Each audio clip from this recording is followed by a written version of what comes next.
Sixième partie de la vidéo numéro 4.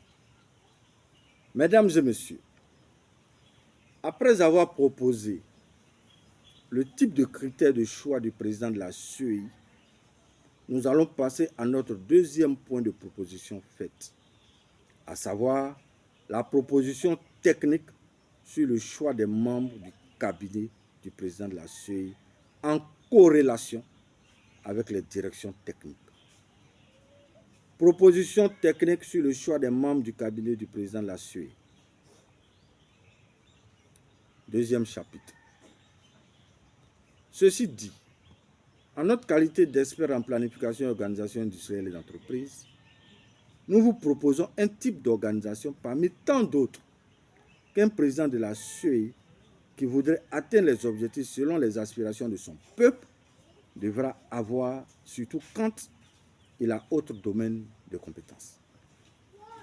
Vos conseillers devraient être choisis selon leurs compétences en fonction des feuilles de route déclinées aux directions techniques, surtout quand vous n'y connaissez pas grand-chose. C'est pour cela que l'on prend des conseils auprès d'eux avant toute décision. Il faudrait que ces conseillers soient des techniciens ou soient des spécialistes, surtout les meilleurs dans les domaines dans lesquels vous allez évoluer.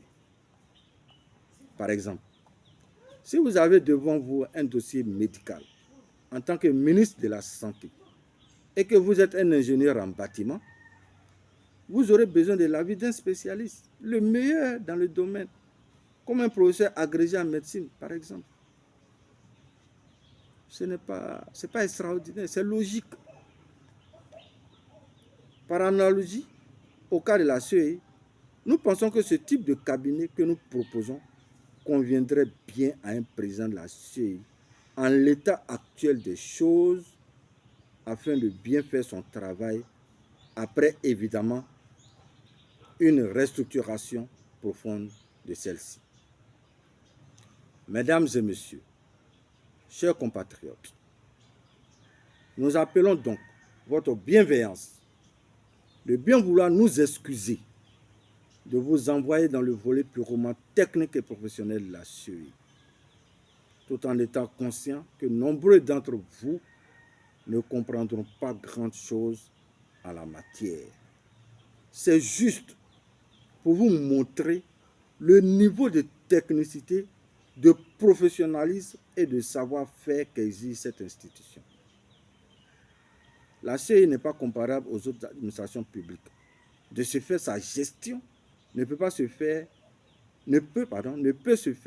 que par des personnes compétentes en la matière ou désireuses de se faire accompagner par des spécialistes en la matière. Sur ce, revenons à la suite de notre proposition.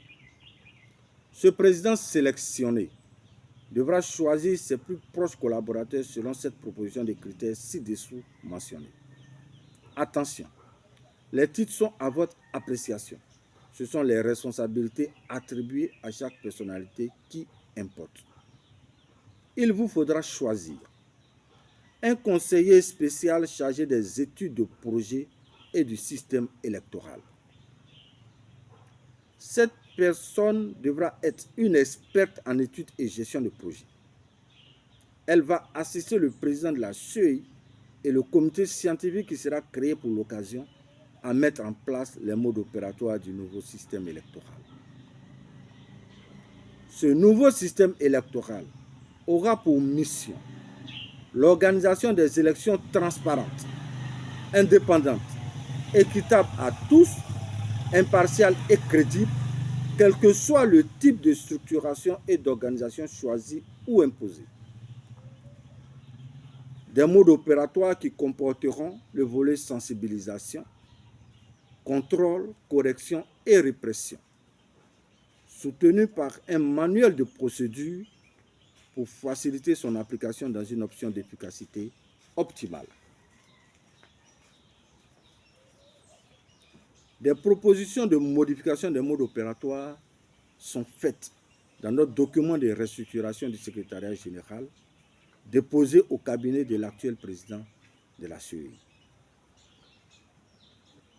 il vous faudrait choisir aussi un conseiller spécial chargé des opérations techniques, électorales et référendaires. Cette personne devra être une logisticienne ou quelqu'un qui a une forte expérience sur le processus électoral. Et elle assistera le président de la CEI pour tous les travaux émanant de la DOE. Cette entité qui deviendra d'ailleurs la DLTOER, Direction logistique et technique des opérations électorales et référendaires, afin d'être en parfaite harmonie avec les activités qui s'y passent et ses nouvelles attributions. Ce conseiller travaillera en étroite collaboration avec la sous-direction des opérations électorales et référendaires qui deviendra la sous-direction technique et contrôle des opérations électorales et référendaires, avec deux services, le service technique des opérations électorales et le service contrôle des opérations électorales. La transformation de cette sous-direction en sous-direction technique et contrôle prendra désormais en compte le volet technique et contrôle des opérations électorales que nous allons développer maintenant. Merci. Rendez-vous est pris pour la 7e partie. Merci bien.